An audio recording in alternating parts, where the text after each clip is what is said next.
நிதிக் கொள்கை, physical policy. இந்த நிதிக் கொள்கையை பேஸ் பண்ணி கரண்ட் அஃபேர்ஸ்லையும் கேள்வி கேட்குறாங்க. அப்புறம் கான்செப்ட் வைஸாகவும் கேள்வி கேட்குறாங்க.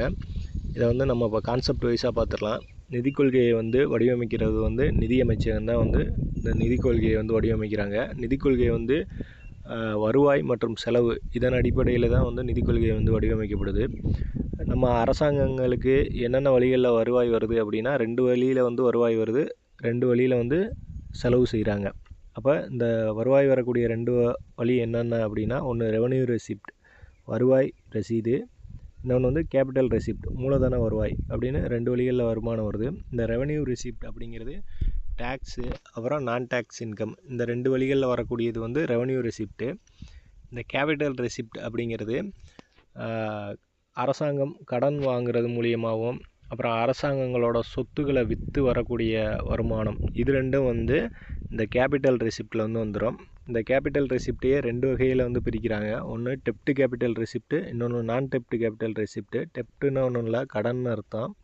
இந்த டெப்ட் கேபிட்டல் ரெசிப்டில் வந்து என்னென்ன வரும் அப்படின்னா, இந்த உலக வங்கி அப்புறம் IMF, ஏசியன் பேங்கு இவங்கள்ட்ட எல்லாம் இருந்து அரசாங்கம் கடன் வாங்குறாங்கல்ல, இது ஃபுல்லாமே அரசாங்கங்கள் வாங்கக்கூடிய கடன் இது எல்லாமே இந்த டெப்ட் கேபிட்டல் ரெசிப்டில் வந்துடும்.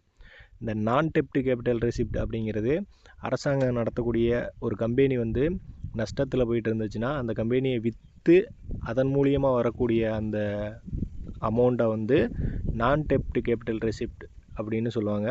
அப்போ டெப்ட் கேபிட்டல், நான் டெப்ட் கேபிட்டல் அப்படின்னு கேபிட்டல் ரெசிப்ட் வந்து 2 வகையாக வந்து பிரிக்கப்படுது.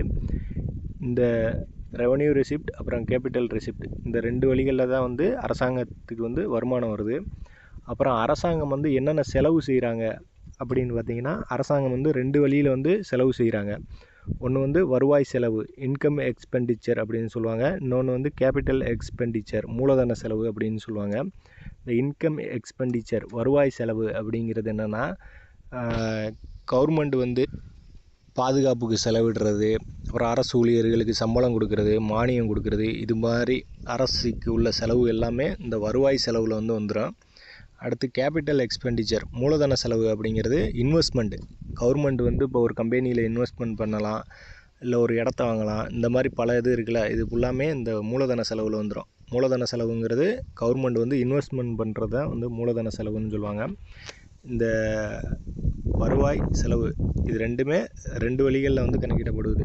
வருவாயும் 2 வழியில் கணக்கிடப்படுது, செலவும் 2 வழியில் கணக்கிடப்படுது. இவ்வளோ தான் வந்து ஃபிசிக்கல் பாலிசி. இதை வந்து கான்செப்ட் வைஸாகவும் கேட்கலாம், கரண்ட் அஃபேர்ஸை பேஸ் பண்ணியும் கேட்கலாம்.